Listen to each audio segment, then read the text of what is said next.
Good morning મિત્રો, કેમ છો? તો આજે આપણે પાછા આવી ગયા છે એક નવા વિડીયોના અંદર. તો તમારું આપણા નવા વિડીયોના અંદર સ્વાગત છે મિત્રો. અત્યારે હું છું ભુજ અને તમે જોઈ શકો છો ભુજ અત્યારે હું ઊભો છું અને અમે અહીંયા ભુજ શું કરાવે છે, મારી સાથે જાની પણ છે.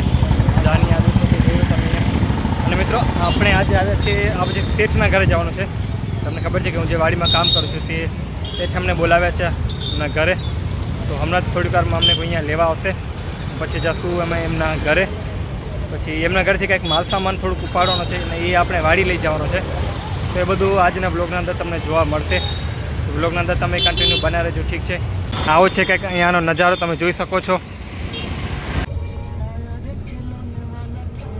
મિત્રો. આપણે શેઠના ઘરે આવી ગયા છે અને તમે જોઈ શકો છો કાચબા છે. ઘર પણ તમને બતાવી દઉં. આવો છે કે ક્યાંક ઘર ભુજમાં જ છે. વાવ, કેવા મોટા મોટા છે.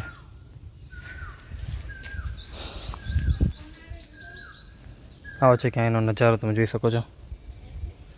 અને હું તમને કહું કે આપણે શું કરો અહીંયા આવે છે.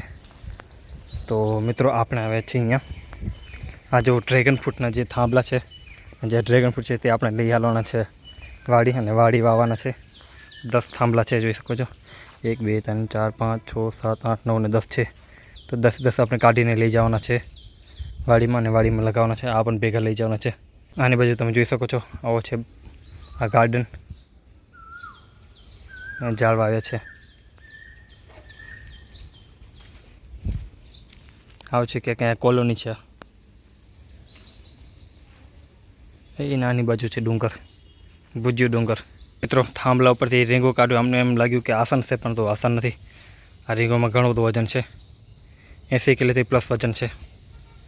જોઈ શકો છો. થોડી ઘણી રીંગો ઉતારી નાખી છે અમે, થોડી ઘણી બાકી છે. જાનિયાની બધું જોવે છે કે ક્યાં બધું કન્સ્ટ્રક્શન કામ ચાલુ છે.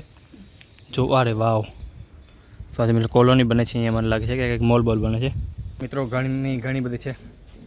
થાંભલા કાઢવા બહુ જ મુશ્કેલ છે, કેમ કે નીચા અંદર છે, ઘણા બધા ઊંડા છે. અને તમે જોઈ શકો છો થોડાક 2-3 કાઢ્યા છે અમે. હાલો એ તમને બતાવું. તમે જોઈ શકો છો આ 3 કાઢ્યા છે.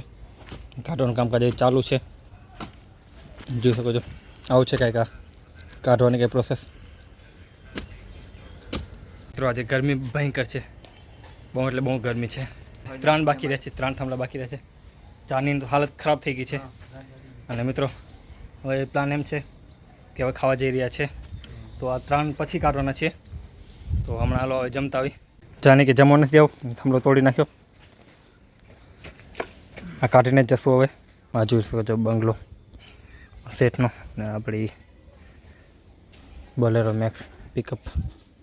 આવો છે કંઈક નજારો. આપણી ગાડી તો ઘણી બધી છે, બધી ઓફિસે છે હમણાં.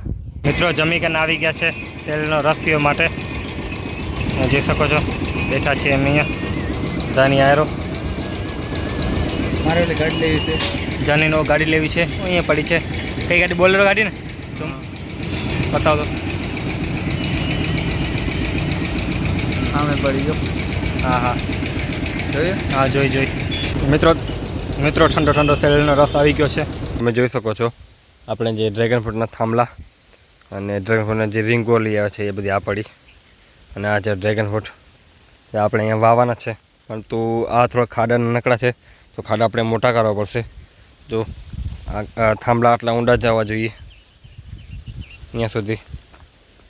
અને થોડાક અમે ઊભા પણ કર્યા છે, 2 ખાંડ જેવા. એ પણ હાલો હું તમને બતાવું. તો જોઈ શકો છો આ પ્રકાર કાંઈક અમે ઊભા કર્યા હતા. ઊભા કરીને માપ લીધો ખાડાનો, કે ખાડા કેવડા ખપશે. પછી ખાડા નકળા પડ્યા. એ પ્રમાણે મેં તમને પહેલાં જ કીધું કે ખાડા અમને મોટા કરવા પડશે. થોડા ઘણા ડ્રેગન ફ્રૂટ અમે પાણીમાં નાખી દીધા છે. પાણીમાં સુકાશે નહીં જલ્દી, એના માટે અહીંયા નાખી દીધા છે. મિત્રો તમે આ બધી ટાંકીમાં જોઈ રહ્યા છો, તેમાં જીવ અમૃત છે. જીવ અમૃત એટલે એક દેશી પ્રકારનું જે ખાતર, જે કેવી રીતે બનાવવામાં આવે છે એ પણ હું તમને કહું.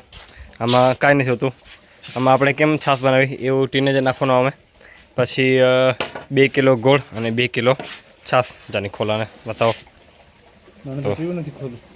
શું કે આપણે આંબાને પહેરાવવાનું છે, ઝાડને પહેરાવવાનું છે. જોઈ શકો છો આ થોડા દિવસમાં તૈયાર થઈ જશે. 2-3 દિવસ થઈ ગયા બનાવે છે અને આપણે પછી રોજાને આમ હલાવવાનું આમ. જોઈ શકો છો છાશ અને 2 કિલો ગોળ. જીવ અમૃત તૈયાર. મેં તમને પહેલાં જે જગ્યા બતાવી જ્યાં આપણે ડ્રેગન ફ્રૂટ વાવવાના હતા ત્યાં હવે જગ્યા પર નથી વાવવાના. અમારા શેઠનો કોલ આવ્યો હતો કે આપણે એ જગ્યા પર નથી વાવવાના, આપણે બીજી કોઈ જગ્યા પર વાવવાના છે. તો અમે જે ક્યાંક વાવવાના છે એ બધું તમને કહેશું કે કેવી રીતે વાવવાના, કેવી રીતે ન વાવવાના. તો મિત્રો આપણે જે ડ્રેગન ફ્રૂટના થાંભલા હતા તે હવે ઊભા કરી રહ્યા છે. આપણે ટ્રેક્ટરથી ખેંચીને આપણા જે બધા થાંભલા છે બધા ઓળી પડ્યા છે, તો ત્યાંથી આપણે ટ્રેક્ટરથી ખેંચી રહ્યા છીએ અને અહીંયા ઊભા કરી રહ્યા છે. ખાડા કરી નાખ્યા છે, તો અહીંયા વાવી નાખ્યા છે. હજી પ્રોપરલી બરાબર વાવી નાખીએ પછી હું તમને બતાવું. આપણે જે થાંભલા ઊભા કર્યા હતા તેના ઉપર આપણે હવે રીંગો ચડાવી નાખી છે. તમે જોઈ શકો છો. આપણે ટોટલ 5 થાંભલા ઊભા કર્યા હતા અને 5માં આપણે રીંગો ચડાવી નાખી છે. 4 આ રહ્યા ને એક મેં તમને પહેલાં બતાવ્યું એ. તો ફાઇનલી મિત્રો આપણે ડ્રેગન ફ્રૂટનું વાવેતર કરી નાખ્યું છે અને પાણી પણ આપી દીધું છે. તમે જોઈ શકો છો 10 થાંભલામાં આપણે ડ્રેગન ફ્રૂટ વાવી નાખ્યા છે અને પાણી પણ આપી દીધું છે. તમે જોઈ શકો છો. મિત્રો આ વ્લોગ આપણે અહીંયા જ પૂરો કરી રહ્યા છીએ, ઠીક છે. અને નાનકડો હતો આપણો આ વ્લોગ જે તમે જોયો. અને મિત્રો તમને આપણો જે વ્લોગ પસંદ આવ્યો તો તમે આપણા વ્લોગને લાઇક કરી શકો છો અને સાથે સાથે યુટ્યુબ ચેનલ પર તમે સબસ્ક્રાઈબ કરી શકો છો. જેનાથી તમે આપણે જે યુટ્યુબ ચેનલ સબસ્ક્રાઈબ કરી લેશો અને તમે જે બેલ આઇકોન પ્રેસ કરી લેશો તો આપણે જ્યારે પણ નવો વ્લોગ અપલોડ કરશો તો તમારી પાસે નોટિફિકેશન આવી જશે અને તમે પહેલાં જ આપણો વ્લોગ જોઈ શકશો. તો હાલો મિત્રો મળીએ આપણે નવા વ્લોગના અંદર. વંદે માતરમ, જય હિન્દ.